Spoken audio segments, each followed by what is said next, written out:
Hello learners, मैं काजल अग्रवाल आज सभी का स्वागत करती हूँ आपके अपने स्टूडेंट जंक्शन में। और बच्चों, कैसे हैं आप सभी? आई होप आप सभी एकदम मज़े में होंगे और बढ़िया होंगे। आज हम क्या करेंगे, हमने जो आपको 3 मेथड्स से गुडविल कैलकुलेट करने के जो हमने सिखाए थे, आज हम भाई जो नेक्स्ट 2 हमारे मेथड्स हैं गुडविल कैलकुलेट करने के उनको सीखेंगे और उसके बाद में कुछ क्वेश्चंस हैं उनको भी सॉल्व करेंगे अपने कॉन्सेप्ट को क्लियर करने के लिए। तो चलिए भाई आज की क्लास को फिर स्टार्ट किया जाए। चलिए क्लास को स्टार्ट करते हैं।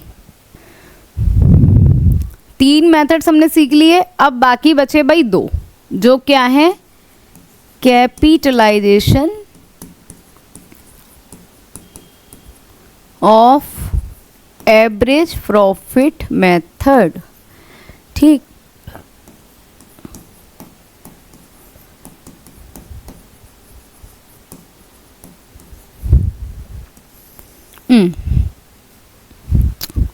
अब भाई एवरेज प्रॉफिट तो पढ़ लिया, कैपिटलाइजेशन का मतलब क्या है?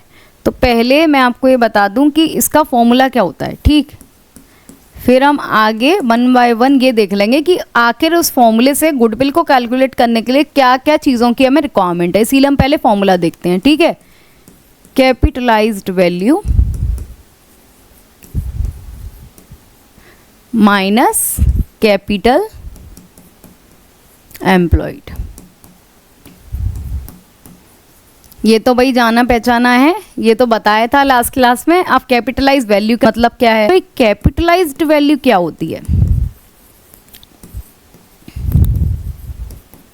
इसका फॉर्मूला बच्चों ये है कि average profit into 100 upon normal rate of return. आप बोल रहे थे ना कि एवरेज प्रॉफिट यहाँ मेंशन है, तो यहाँ इसका कोई काम क्यों नहीं है फॉर्मूला में? भाई ये काम है कैपिटल एम्प्लॉयड, आप बहुत अच्छे से जानते हो। कैपिटलाइज वैल्यू जो कैलकुलेट की जाती है वहाँ इसमें एवरेज प्रॉफिट को यूज़ करके बोल रहे हैं ना कैपिटलाइजेशन। तो average profit into 100 upon normal rate of return. मान लो इसकी वैल्यू 1 लाख है, ठीक है, 1 लाख, और नॉर्मल रेट ऑफ रिटर्न 10% है। तो हम ये मानकर चलते थे कि 1 लाख का 10% मतलब 10,000 रुपये मिलने चाहिए। ठीक है, ये जब हमें पता है सारी चीज़ें। लेकिन जब एवरेज प्रॉफिट कैलकुलेट किया गया, वो आपको बहुत अच्छे से आता है कैसे कैलकुलेट करते हैं, बहुत अच्छे से सिखाया है। तो एवरेज प्रॉफिट आया 12,000 का, और हमने ये सोचा था कि रेट ऑफ रिटर्न हमारी क्या रहेगी, 10%। तो हमने ये अज्यूम किया कि अगर जो 10,000 रुपये नॉर्मल प्रॉफिट थे, लेकिन एवरेज प्रॉफिट कैलकुलेट करने के बाद 12,000 आया कि 10% जो प्रॉफिट है वो 12,000 के बराबर है, तो 100% की वैल्यू क्या होगी? मतलब अगर प्रॉफिट 1 लाख पर 10% जो रिटर्न एक्सपेक्ट किया गया वो 10,000 था, ठीक है, जो नॉर्मली आपको रिसीव होना था, लेकिन जब आपने एवरेज कैलकुलेट किया वो आया आपका 12,000 रुपये। इसका मतलब आप ये अज्यूम कर रहे हो कि 10% की वैल्यू पर जो हम मान रहे थे 10% रिटर्न होना चाहिए, वो अगर 12,000 है, तो एक्चुअल में कैपिटल मतलब 100% वैल्यू कितनी हो सकती थी, क्या होती? तो भाई जब इसका कैपिटलाइजेशन किया गया तब पता चला, मतलब 1,20,000 की कैपिटल पर ही आप 12,000 गेन कर पाते। तो जो आपने 1 लाख रुपए पर भी कर लिया, तो वही जो डिफरेंस था वो क्यों था? 1 लाख रुपए पर 1,20,000 जैसा गेन कर लिया। इसका मतलब जो डिफरेंस था वो आपकी गुडविल की वजह से था, क्योंकि आपकी फर्म की गुडविल या वैल्यू इतनी हाई थी, जिस वजह से 1 लाख रुपए पर ही आपने 1,20,000 वाला प्रॉफिट अर्न कर लिया। अगर यहाँ दिया होता सुपर प्रॉफिट, तो क्या करते होंगे? सेम चीज़ करते हैं। वहाँ आपका जो कैपिटलाइज्ड वैल्यू आता है वो आता है by using the super profit, मतलब सुपर प्रॉफिट इनटू 100 अपॉन जो आपका नॉर्मल रेट ऑफ रिटर्न है। ठीक, अब हमने नॉर्मल रेट ऑफ रिटर्न कितना माना था? 10%। 100 ऊपर लिख दिया, हमें ये पता नहीं है एवरेज प्रॉफिट कितना माना था, AP इक्वल टू 12,000। ये दिया नहीं है लेकिन आप कैलकुलेट कर सकते हो, ठीक है। और नॉर्मल प्रॉफिट कितना आया? अगर कैपिटल एम्प्लॉयड 1 लाख है और उस पर रिटर्न कितना है, देखो मैं लिख देती हूँ, ये आपका क्या था, 1 लाख, और नॉर्मल रेट ऑफ रिटर्न कितना था, 10%। अगर ये क्वेश्चन में दिया होगा बच्चों, तो नॉर्मल प्रॉफिट कैसे निकालते हैं? जितना मैंने पैसा इन्वेस्ट किया उसका रिटर्न, मतलब 10,000। तो एक्स्ट्रा पैसा कितना अर्न किया, 2000 रुपये, जो आपका क्या हो गया भाई, सुपर प्रॉफिट। उसकी जगह लिखा और इसे कैलकुलेट किया, आ गया 20,000।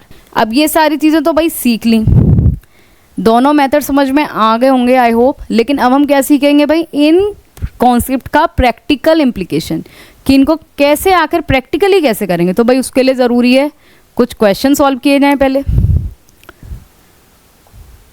ये आ गया भाई आपका फर्स्ट क्वेश्चन, देखो प्रिया, सिया, मीना, ये 3 पार्टनर्स हैं, ठीक है। जो प्रॉफिट शेयरिंग रेशियो है वो कितना है, 2:1, 3 पार्टनर्स का है। उन्होंने क्या किया, एक नए पार्टनर को एडमिशन दिया जो कि है सीमा, मतलब एक नया आ गया, मतलब प्रॉफिट शेयरिंग रेशियो बदला।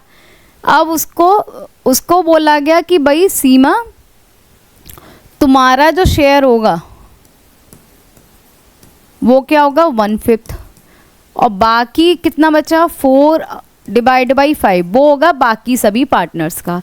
फॉर दिस पर्पस गुडविल की जो वैल्यू है, मैंने आपको बोला था बच्चों की number of year purchase already given होगा। देखो लिखा है goodwill to be valued at twice, मतलब दुगनी है एवरेज एनुअल प्रॉफिट के, और प्रीवियस 4 ईयर, मतलब जो पिछले 4 साल हैं, जो 4 साल हैं, पिछले 4 सालों का क्या निकालना है हमें, एवरेज प्रॉफिट, और उस एवरेज प्रॉफिट का ट्वाइस, मतलब 2 गुना आपकी क्या है, गुडविल, मतलब नंबर ऑफ ईयर परचेज कितनी है, ट्वाइस, मतलब 2, और एवरेज प्रॉफिट हमें पिछले 4 सालों का जो डेटा दिया है उससे कैलकुलेट करना है। ये आपका डेटा दिया हुआ है। अब आप एक बात बताइए कैसे गुडविल को कैलकुलेट करेंगे। मैंने आपको बच्चों बहुत अच्छे से सिखाया था। आप देखो कैसे कैलकुलेट करते हैं। देखो क्या करेंगे, 2023 पहले पूरा डेटा लिखना है, 2023, 2022, 2021 और 2020, ठीक। पहले 2023 में तो भाई प्रॉफिट हुआ, ऐड होगा। 2022 में क्या हुआ, इसमें भी भाई प्रॉफिट हुआ। तीसरी बार आपको लॉस हो गया, मतलब ये तो माइनस होगा। और फिर 2020 में भी आपको क्या हुआ, प्रॉफिट हुआ। अब इन्होंने बोला था कि प्रीवियस 4 ईयर लेने हैं, ठीक है, उनका एवरेज प्रॉफिट निकालना है, मतलब इसका एवरेज निकालना है। तो एवरेज निकालने के लिए क्या करते हैं, टोटल ऑफ प्रॉफिट क्या करेंगे, 50,000 प्लस 42,000 माइनस, क्योंकि लॉस है इसे माइनस करेंगे, प्लस 25,000। कितने साल हैं, 1 2 3 4, टोटल नंबर ऑफ ईयर। अब इसको क्या करोगे भाई,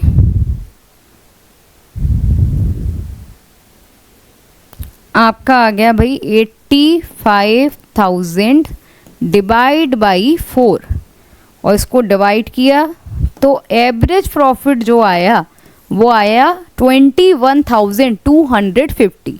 अब भाई गुडविल कैसे निकालते थे, यहाँ निकाली गई गुडविल। गुडविल आती थी average profit into number of years purchase. Average profit कितना आया, 21,250 का, और नंबर ऑफ ईयर्स कितने थे भाई, 2, क्योंकि वैल्यूड एट ट्वाइस। इसका किया, आंसर आपकी आंखों के सामने है। ये है एवरेज प्रॉफिट के थ्रू अगर गुडविल कैलकुलेट करते हैं तो उसका आंसर। ठीक आया समझ में। चलो अब चलें आगे। ये आया दूसरा क्वेश्चन। अब ऐसे ही क्वेश्चन सॉल्व करेंगे तभी तो पता चलेगा कि आखिर कितने पानी में है, क्या समझ में आया है, कितना नहीं आया है। Calculate the value of goodwill. भाई ये गुडविल है, ठीक है, ये गुडविल है ऑन 2 ईयर्स। अब इन्होंने ऑलरेडी मेंशन कर दिया कि 2 साल ही आपकी नंबर ऑफ ईयर परचेज है, और क्या है, एवरेज प्रॉफिट का, तो मतलब एवरेज प्रॉफिट यूज़ होना है। इससे आप आइडेंटिफाई करोगे भाई किस मेथड को यूज़ करना है। ठीक, आगे इन्होंने प्रॉफिट दे रखा है 2020 का, 2021 का, 2022 का। लॉस है किसी में नहीं है, इसका मतलब इन तीनों सालों का एवरेज प्रॉफिट निकालकर उसको डिवाइड करना है नंबर ऑफ ईयर परचेज से। लेकिन इतना ही नहीं है, उसमें कुछ चीज़ें एड ऑन भी की गई हैं। क्या, फर्स्ट 2020 टोटल जो प्रॉफिट था वो कितना था भाई, 94,000 ये था। लिखा हुआ है 2020 प्रॉफिट इज 94,000, यहाँ लिख देते हैं प्रॉफिट। अब इन्होंने लिखा ये 94,000 तो है अपने आप में, लेकिन इसमें 8,000 रुपये जो कि इंश्योरेंस प्रीमियम जाता है फर्म की प्रॉपर्टी का, वो अभी एक्सक्लूड कर दिया गया है। एक्सक्लूड का मतलब उसे इन्वॉल्व नहीं किया गया। अब भाई आप बिजनेस फर्म चला रहे हो, अगर फर्म पे आपने इंश्योरेंस करा रखा है, उसका प्रीमियम जाता है साल की साल, तो हर साल जो उसका प्रीमियम जाता है, तो भाई ये किससे रिलेटेड हुआ है खर्चा? फर्म से रिलेटेड ना। फर्म का इंश्योरेंस करा रहे हो, उस पर प्रीमियम पे कर रहे हो, मतलब बिजनेस से रिलेटेड है। और ये खर्चा आपने क्या कर दिया? एक्सक्लूड कर दिया, ऐड ही लेस ही नहीं किया इस खर्चे को। और एक्चुअल में क्या होना चाहिए था, कोई भी खर्चा होता है जो फॉर्म से रिलेटेड होता है उसे लेस करना होता है, जो कि नहीं किया। और उसको एक्सक्लूड करने के बाद ही आप बोल रहे हो कि प्रॉफिट इतना है, उस प्रीमियम अमाउंट को हम क्या करेंगे भाई? लेस। तो इस अमाउंट को क्या किया? लेस। कितना आ गया? इतना आपका। ये हो गया एक्चुअल प्रॉफिट 2020 का। ठीक, अब नेक्स्ट पर जाते हैं 2021। इन्होंने बोला कि भाई प्रॉफिट कितना है? 1,25,000 का, लेकिन उसके साथ में एक चीज़ और लिखी है, एबनॉर्मल गेन, मतलब जो बिजनेस को रन करने से नहीं हुआ है, उस 20,000 रुपये का गेन है जो आपने इसी प्रॉफिट में इंक्लूड करके दिखा दिया है कि नहीं। अब वो गेन किसी से भी हो सकता है कोई प्रॉपर्टी सेल की हो, कोई फिक्स एसेट सेल की हो, कोई बाइक सेल की हो, कोई ज्वेलरी सेल की हो, शेयर सेल की हो। तो भाई इस तरीके से एबनॉर्मल गेन का मतलब होता है जो आपके बिजनेस से डायरेक्टली रिलेटेड नहीं है, तो उससे होने वाले गेन को आप प्रॉफिट में इंक्लूड कर सकते हैं? नहीं। इसका मतलब इसे क्या करेंगे भाई? लेस। इसको भी किया लेस, तो कितना आ गया एक्चुअल प्रॉफिट? इतना। ठीक, आगे देखो, अब बात की जा रही है 2022 की। प्रॉफिट कितना था? 78,600 का। अब इन्होंने बोला कि भाई आफ्टर चार्जिंग एबनॉर्मल लॉस, मतलब एक ऐसा लॉस जो बिजनेस से रिलेटेड नहीं था, 4,000 का, उस लॉस को आपने क्या बोला? अपने पर्सनल लॉस को बिजनेस लॉस की तरह लेस करके दिखा दिया, जो कि नहीं होना चाहिए था। भाई आपका पर्सनल लॉस आप खुद बियर करो, बिजनेस के खर्चों से, बिजनेस के प्रॉफिट से क्यों लेस कर रहे हो? जो नहीं होना चाहिए था। अब जो खर्चा लेस हो गया, इसका मतलब जो नहीं होना चाहिए था, इसका मतलब प्रॉफिट कम हो गया। तो प्रॉफिट को आप क्या करेंगे? उसी अमाउंट से ज़्यादा कर देंगे। ज़्यादा करने के लिए क्या होगा? 4,000 रुपये जो आपने लेस किए, जो कि नहीं होने चाहिए थे, तो उनको एड ऑन कर देंगे। अब ये देखो, एवरेज प्रॉफिट जो लेते थे आफ्टर एडजस्टमेंट लेते थे, हमने सारी एडजस्टमेंट भाई कर ली, जो भी एक्स्ट्रा इन्फॉर्मेशन दी थी सारी कर ली। अब क्या करेंगे? इन तीनों ही प्रॉफिट को ऐड कर देंगे, यही करते आए हैं। और नीचे कितने साल हैं? 1, 2, 3, तीनों को डिवाइड कर देंगे 3 ईयर से। 86,000, 5,000 और 82,600, इन तीनों का टोटल किया और डिवाइड बाई 3। आ गया भाई आपका एवरेज प्रॉफिट 91,200। और गुडविल कैलकुलेट करनी है तो average profit into number of purchase कितने थे? 2 ईयर्स। इसको मल्टीप्लाई किया, आंसर आ गया। ये है गुडविल। आया समझ में? ए और बी 2 पार्टनर्स हैं जो इक्वली प्रॉफिट और लॉस शेयर करते हैं। ठीक है, उन्होंने सी को एडमिट किया, एक नया पार्टनर आ गया और इक्वल शेयर रखा, मतलब जो पहले बांटते थे और इन तीनों के बीच में भी इक्वल शेयर है। गुडविल को एग्री किया गया कि भाई कितना नंबर ऑफ परचेज रहेगी? 3 ईयर्स परचेज रहेगी, वो भी किसका? एवरेज प्रॉफिट का। इसका मतलब यहाँ भी क्या निकालना है? एवरेज प्रॉफिट को यूज़ करते हुए गुडविल को कैलकुलेट करना है, और वो भी लास्ट 5 ईयर का। जो भी लास्ट 5 ईयर का प्रॉफिट है उसका एवरेज निकालिए, उसके बाद गुडविल कैलकुलेट कीजिए। प्रॉफिट जो दिया गया है वो ये दिया गया है, 1 साल में आपका लॉस है, बाकी सभी में प्रॉफिट है। उसको भी सॉल्व करना आपको सिखाया गया है कैसे करते हैं। लेकिन भाई ये सॉल्व करते उससे पहले तो यहाँ इतनी सारी एडजस्टमेंट दी गई हैं, अब इसको कैसे सॉल्व करेंगे? क्योंकि ये एडजस्टमेंट करने के बाद ही हम प्रॉफिट को कैलकुलेट कर सकते हैं। अब क्या करना है भाई? इन एडजस्टमेंट को भी इंक्लूड करना है। तो चलते हैं अपने नोट्स पर। 2020 का प्रॉफिट, 2021, 2022, 2023 एंड 2024। ठीक, लाइन कर देते हैं। ये लास्ट 5 इयर्स यही है, इन्हीं का प्रॉफिट है। लेकिन हर साल क्या है, कुछ ना कुछ एडजस्टमेंट दी गई है, तो उन एडजस्टमेंट को करने के बाद ही हम प्रॉफिट कैलकुलेट कर सकते हैं। अब देखो, पहले प्रॉफिट लिख लेते हैं बिफोर एडजस्टमेंट कितना है। ठीक,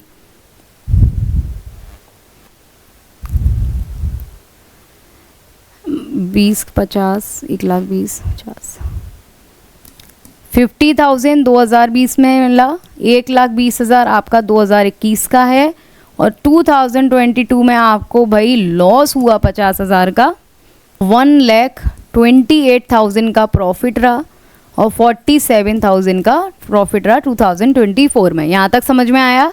कुछ नहीं किया है, ईयर वाइज प्रॉफिट मेंशन कर दिया है, लेकिन ये प्रॉफिट अभी खुद में प्रॉफिट नहीं है, इसमें कुछ एडजस्टमेंट बाकी है। 1 बाय 1 एडजस्टमेंट को सॉल्व करेंगे।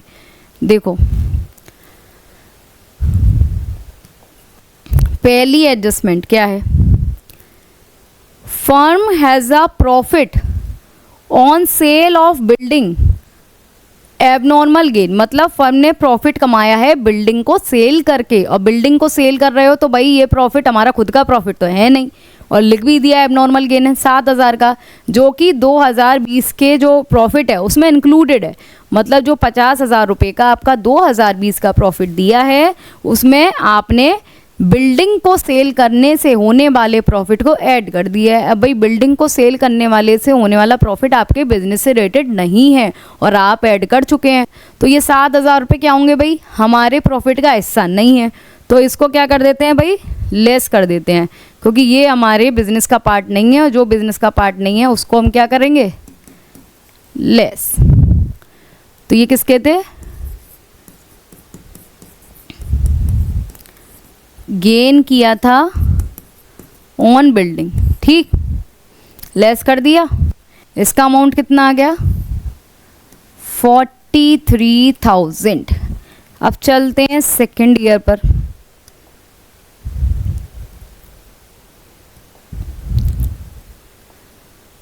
फर्म इनक्योर्ड लॉस, मतलब इनको लॉस हुआ है बाइक को सेल करने पर, वो भी 2021 में 15,000 का। 2021 में जो आपका 1,20,000 का प्रॉफिट है, इसमें आपने क्या किया, 15,000 को बाइक को सेल करने पर, भैया बाइक अपने पर्सनल यूज़ के लिए यूज़ कर रहे हो और उस पर आपने उसको सेल कर दिया, और सेल करने में हो सकता है आपको 15,000 रुपये कम मिले हों, और आपने क्या सोचा, बिजनेस में डाल देते हैं।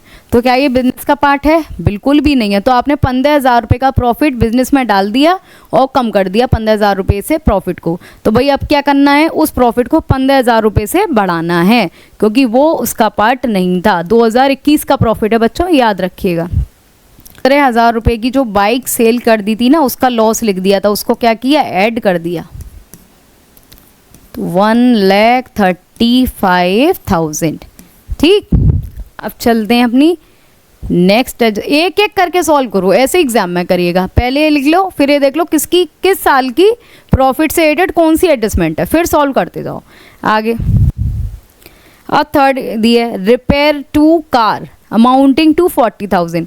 कार जो आप ले रहे हो उसकी रिपेयरिंग हुई, रिपेयरिंग पर 40,000 रुपये खर्च हुए, लेकिन भाई उसको wrongly debited to car account, car account में ही डेबिट कर दिए गए। अब भाई कार आपने ली है, उसको आप रिपेयर करा रहे हो, तो भाई जो रिपेयरिंग होती है, रिपेयरिंग एक्सपेंसेस किसका पार्ट है, इनडायरेक्ट एक्सपेंसेस का, और ये जो खर्चे होते हैं वो हमेशा P&L से डेबिट होते हैं। जो रिपेयरिंग होती है वो हमेशा P&L में आती है, और आपने क्या किया, कार की जो रिपेयरिंग थी 40,000 रुपये की, वो कार के अकाउंट में डाल दी, जो कि नहीं होना चाहिए था। वो किस में डेबिट होनी चाहिए थी, P&L अकाउंट में, जो कि आपने नहीं की है। इसका मतलब जो प्रॉफिट 40,000 रुपये से कम होना चाहिए था वो आपने किया ही नहीं। तो हम क्या करेंगे, 2022 का जो आपका प्रॉफिट या लॉस जो भी है, उसमें से ही आप जो 40,000 रुपये डेबिट होने चाहिए तो उनको डेबिट करेंगे। 40,000 रुपये इसमें से क्या होने चाहिए थे, लेस। भाई ये तो ऑलरेडी लॉस में है, और लेस हो गए, तो कितने आ गए, अब 90,000 रुपये हो गए लॉस में। ठीक, अब आगे चलते हैं। ये किसका है, ये वाला देख लो बच्चों, ये था आपका लॉस जो हुआ था ऑन सेल ऑफ बाइक, और ये वाला जो था वो था रिपेयरिंग का, जो कि लेस होना चाहिए था।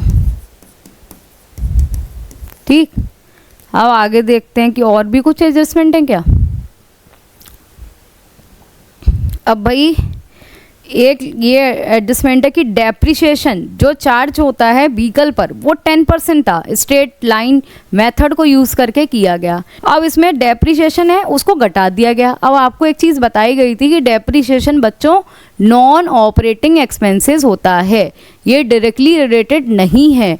तो नॉन ऑपरेटिंग एक्सपेंसेस मतलब जो ऐसे खर्चे जो बिजनेस से रिलेटेड नहीं है और आपने उन खर्चों को ऑलरेडी चार्ज कर दिया, लिख दिया ना कि डेप्रिसिएशन तो भाई चार्ज कर दिया गया, मतलब प्रॉफिट में से घटा दिया गया, जो कि नहीं घटना चाहिए था क्योंकि depreciation is a non operating expenses. अब आप क्या करोगे, यहाँ क्या लिखा गया, 40,000 का व्हीकल है, डेप्रिसिएशन चार्ज किया गया 10%, कितना आ गया भाई 4,000। हकीकत में तो इतना ही आना चाहिए, लेकिन क्या ये जो कार ली गई है कब ली गई है, 1 अगस्त 2021 को, और आपका ईयर कब एंड होता है 31 मार्च 2022 को। तो आप जोड़ो अगस्त, सितंबर, अक्टूबर, नवंबर, दिसंबर, जनवरी, फरवरी, मार्च, मतलब सिर्फ 8 महीने का डेप्रिसिएशन तो दोगे क्योंकि अभी 8 महीने चली है गाड़ी। तो भाई 4,000 तो पूरी साल का था, लेकिन अभी हम कितना देंगे, सिर्फ 8 महीने का, जो कि कितना हो जाएगा,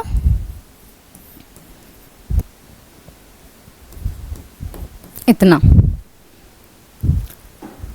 क्योंकि आपने क्या किया, डेप्रिसिएशन चार्ज किया गया 10%, जो 40,000 रुपये हैं उनका 10% निकाल रहा, मतलब 4,000। लेकिन ये डेप्रिसिएशन तो जब लगेगा ना जितनी देर आपकी कार चली होगी। कार 1 अगस्त से 31 मार्च 2022 तक चली, मतलब 8 महीने।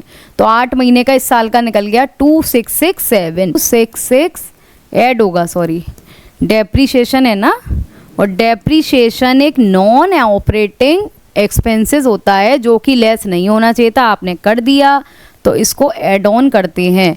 तो ऐड ऑन करेंगे भाई, तो 19,000 का तो क्या था, लॉस में चल रहे थे, टोटल जो हमें पैसा मिला वो अभी लॉस इतने का है भाई, क्योंकि 2,677 रुपये जो आपने लेस कर दिए थे डेप्रिसिएशन का समझकर, वो आपको लेस नहीं करने चाहिए थे, तो आपने ऐड कर दिए। तो टोटल जो अमाउंट आया कितना आया, इतना, ठीक, क्योंकि ये भी लॉस में है, ये भी लॉस में है, ये आपका प्लस में है, कैलकुलेट करेंगे इतना आ जाएगा, ठीक, वो भी लॉस में आएगा। अब 2023 पर चलते हैं। अब क्या रह गया, 1 बाय 1 करते जाओ, इजी रहेगा। देखो इसमें यहाँ तक आ गए थे, क्लोजिंग स्टॉक को अंडर वैल्यूड कर दिया गया 2024 में, मतलब 31 मार्च 2024 का। ये वाले भाई, ये वाले प्रॉफिट की तो बात कर रहे हैं, क्योंकि इन्होंने साफ मेंशन कर दिया कि 2024 का जो प्रॉफिट है उसमें क्लोजिंग स्टॉक को अंडर वैल्यूड कर दिया गया 12,000 से। जब भी क्लोजिंग स्टॉक की वैल्यू को 12,000 से कम कर दिया, इसका मतलब प्रॉफिट क्या हो गया, कम, क्योंकि क्लोजिंग स्टॉक जितना ज़्यादा बढ़ता है प्रॉफिट बढ़ता है। अब क्लोजिंग स्टॉक को आपने 12,000 से कम कर दिया, मतलब प्रॉफिट क्या हो गया, 12,000 से कम। अब हमें क्या करना पड़ेगा, उसे सही करने के लिए 12,000 बढ़ाने पड़ेंगे। तो गए भाई हम अपने 2024 के प्रॉफिट में, और 12,000 रुपये से जो प्रॉफिट कम किया गया था उसको बढ़ा दिया गया। समझ में आ गया। लेकिन आप एक चीज़ भूल रहे हो, ये ध्यान रखिएगा। देखिए बाकी एडजस्टमेंट है या नहीं है, पहले हम ये देख लेते हैं, ठीक। देखो और कोई एडजस्टमेंट है नहीं है, कैलकुलेट करने के लिए बोल रहे हैं डायरेक्ट। लेकिन एक चीज़ बच्चों हम भूल गए कि जो डेप्रिसिएशन है ना, वो आपका हर साल लगता है। और अगर एक बार आपने कार खरीद ली और उस पर आपने 10% से हर साल लगाया, तो भाई 2021 में लगा लिया, मतलब 2022 में लगा लिया, तो 2023 और 2024 में भी तो लगेगा, उसमें भी तो कार चलेगी, तो उस पर डेप्रिसिएशन होगा। तो भाई उसका भी आप डेप्रिसिएशन ऐसे ही लेस करते हुए गए होंगे, तो उनको भी क्या करना है, एड ऑन करना पड़ेगा। तो भाई अब जो 40,000 की कार है उस पर 10% से ही हम लगाएंगे, तो कितना हो जाएगा। पहले तो 1 अगस्त से 31 मार्च का देखा गया था, इसीलिए वो 8 मंथ्स थे। लेकिन अब तो 1 अप्रैल से 31 मार्च का देखना है, मतलब 12 महीने। तो पूरी साल का लगना है। 40,000 का 10% कितना होता है, 4,000 रुपये। तो 4,000 का डेप्रिसिएशन अगर आप चार्ज कर रहे हैं, जो कि नहीं करना चाहिए था प्रॉफिट में से, तो हम क्या करेंगे, इसको ऐड ऑन करेंगे। 2023 में भी आपने क्या किया होगा, 4000 का डेप्रिएशन लेस कर दिया होगा, हर साल लग रहा है लेकिन लेस नहीं होना चाहिए था, तो हमने इसको क्या कर दिया, ऐड। ऐसे ही इसमें आपने किया होगा 4000 का डेप्रिएशन भाई लेस कर दिया होगा, जो कि क्या होगा, ऐड। तो टोटल 16000 रुपये इसमें ऐड होंगे।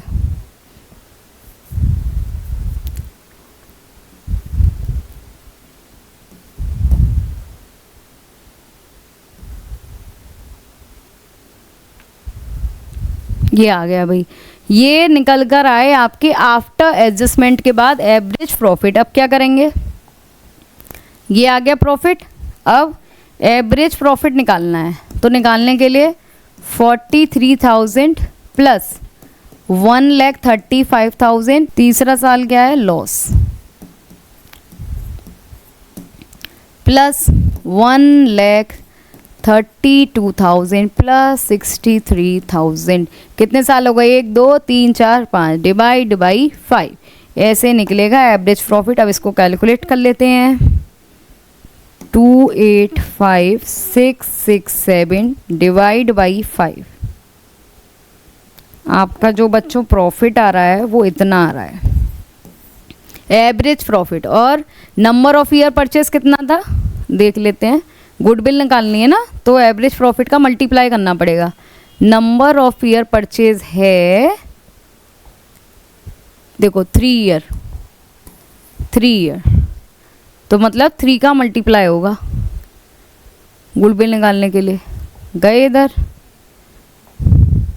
मल्टीप्लाई 3। अब इसका जब हम 3 में मल्टीप्लाई कर देंगे तब आपका बच्चों इतना आ जाएगा गुडविल। था इजी। ऐसे ही और भी क्वेश्चंस हैं बच्चों, ढेर सारे क्वेश्चंस हैं अभी तो सॉल्व करने के लिए, ताकि आपके कॉन्सेप्ट बिल्कुल क्लियर हो जाए। एग्जाम में सोचने की ज़रूरत ही नहीं है, सब कुछ पड़ा हुआ है, जो है इजीली कैलकुलेट कर दो बस चुटकियों में। ऐसे ही बस आपको कर देना है ट्रेंड। इतना ट्रेंड होने के लिए भाई सिर्फ यहाँ एफर्ट्स देने नहीं है, बल्कि मैं आपको खुद से भी प्रैक्टिस करनी है, तभी आप परफेक्ट हो पाओगे। तो चलो फिर मिलते हैं नेक्स्ट वीडियो में और भी क्वेश्चंस के साथ, और भी ट्रिकी क्वेश्चंस आपको मिलेंगे। जब तक कि आप क्या करिए भाई, हमारे चैनल पर आना बिल्कुल मत भूलिएगा। Where learning never stop. हमारे चैनल से जुड़ने के लिए और अकाउंटेंसी से रिलेटेड अपने कॉन्सेप्ट को क्लियर करने के लिए हमारे चैनल को क्या करें, सब्सक्राइब करें और बेल आइकन को प्रेस करें। Thank you.